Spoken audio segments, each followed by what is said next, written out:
Hi, I wanted to take you on a brief tour of my course. I want to say I've delivered online for quite a while, but this is the very first time I'm going to be delivering blended. And taking this course has, I think, really made a difference in giving me a little bit of maybe a sneak preview of how to really deliver blended effectively. It's a great course, and I would advise retaking this every so often, even though you're going to have the skill set to kind of continue and move forward. So I have here the banner for my particular course. I have an announcements area. Every Sunday I add announcements to this for my course sections. I've got the Start Here area. And one of the things I wanted to do is also give a picture of our entire department. None of us, I feel, until we are given the details, which just recently came out about the Red Hawk return, of what our fall semester is going to look like. I know I'll be doing blended. I don't know the nature of that blended. Will it be asynchronous, completely online? Will there be face-to-face component? So really, our students could be working with any one of the faculty, and I want them to at least have a photo of those folks there. Long term, maybe we'll look at doing a video as a department. There's the buttons here that talk a little bit about the navigation, and then I have here the required software that they need for this course, and then what to do next, how to get started in the course. So that's the Start Here.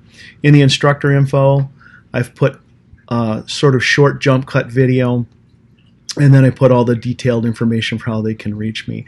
Not just the address, but the street address rather, but the internet location of email. And I used to have my webpage on there. It's not on there anymore. Office hours, these are for the fall term. Where I'm going to be, I am based on the Racine campus, but occasionally meet students at other campuses as time and circumstance permit.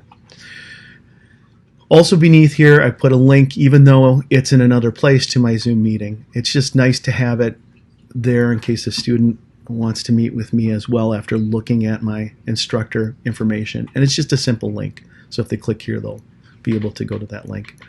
There's a little bit about our department methodology, learning model, which is the same thing as we use in this class. I got a statement, artistic statement that's here, or education statement. And then at the bottom, I put my strengths. I'm not sure how many departments are really working heavily with the idea of strengths. And then social media buttons. Those are my personal social media buttons. As we kind of move through the information in the course, I've got the course syllabus. Now, one thing I'm going to change for sure after talking to Meg and taking this course is switching to an embedded Google Doc file. Right now it's set as a PDF, which is downloadable. I do like it. You can click on it and 99% of the browsers will automatically open it, and it should allow, or at least I believed it allowed, the reader. So that may not be the case anymore. I need to double check that after Meg pointing that out. That's a good issue to consider. I also traditionally, by the way, have done my syllabus in two parts. One was a policy part, and then the schedule was separated. I found myself, at least the first 10 years of teaching, having to modify the schedule so frequently, it made sense to do that. Now, with going to something that's embedded, I can change it in the Google Doc, and it updates it really automatically as an embedded file. So I think that's probably the direction I'm going to wind up going in. As far as the syllabus schedule, I've used that in the past. Like I said, a separate schedule PDF document here in conjunction too with the calendar feature that was a part of Illustrator. It was primarily a positive thing, and I think I probably will revisit using the calendar again. I know that the student apps sometimes have slight issues when I change the calendar, so I just need to look into that a little bit. All right, down underneath the syllabus, I have the course content area, and that is the current week of material, discussion board, our LinkedIn Learning link, and assignments at this point. I'm also going to add the assessment projects down here, so those are accessible in more of a nonlinear format. So for the current week, I wanted the graphic that details our departmental methodology the research, discover, practice, create. You can see here which parts are going to be done asynchronously and which parts are going to be done synchronously. Asynchronously and synchronously might be face-to-face here and then online here, online before class. But the general model is this. The details, I think, will be out until the fall. The competencies are listed, the career competencies. And then what I've done in the past is I put all the folders for the course every single week of the course so students can see them up front, and made the current week red to show the active week. Now, Meg brought up a really good issue.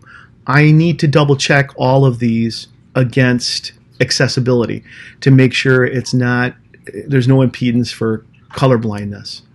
And there's a neat site that she introduced me to, and of course I closed it, that I was going to share in this to show you how you can check that. But I intend to go back and to check this. In the past, though, I've done the current week in red, so as it becomes week 2, this becomes the red week.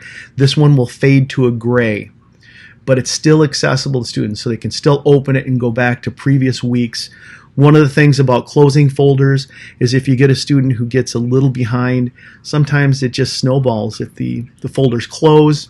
So I far prefer leaving everything there for them to see, calling out the current week, and then, they can see where they are as far as that. Instead of using the idea of units, which I actually am, to be honest, the first unit's very, very long. What I've done is have skills that build off of each other, and they're cumulative. So in week 1 we introduce a skill, week 2 we introduce a new skill, and we bring back the week 1 skill. Week 3 we introduce a new skill or skills, and we reintroduce week 1 and 2. By the time we get through the ones that are necessary for basic drawing, we then do an assessment project. And a project is bigger in scope than a skill assignment. It's usually multi-phased. It's done both in class and outside of class, and then they have a project due date. So that's a little bit about the structure there. There will probably be 3 of those for this particular class. The first one is big because the drawing part of it is the biggest part, and then the assessments after that are probably 2 to 3 weeks. So there's only 2 more really after this. But that's the layout and the logic behind the current week.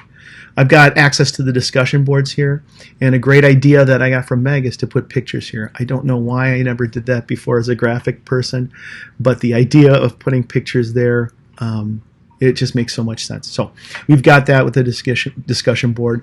I've got a link to LinkedIn Learning. In our department, we use LinkedIn Learning as our primary textbook.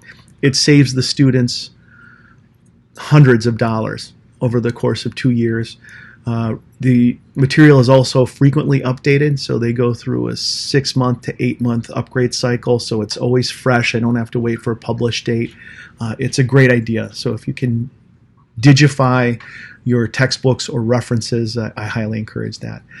The assignments I plan on putting in aggregate here, as well as the assessment projects. I'm still in the process of doing that.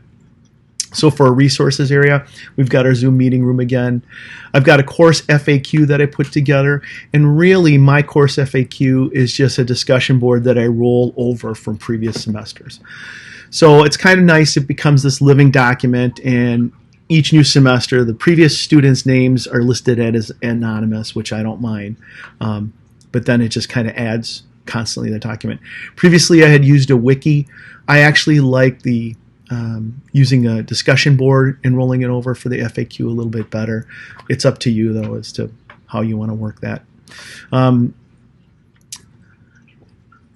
We also have down here, I use Padlet as a link aggregator for my classes.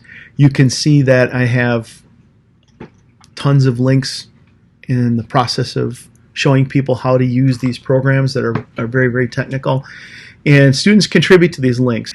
Down here I put email. I think it's very important to add the email to your course so students don't need to exchange or memorize emails to discuss things with each other.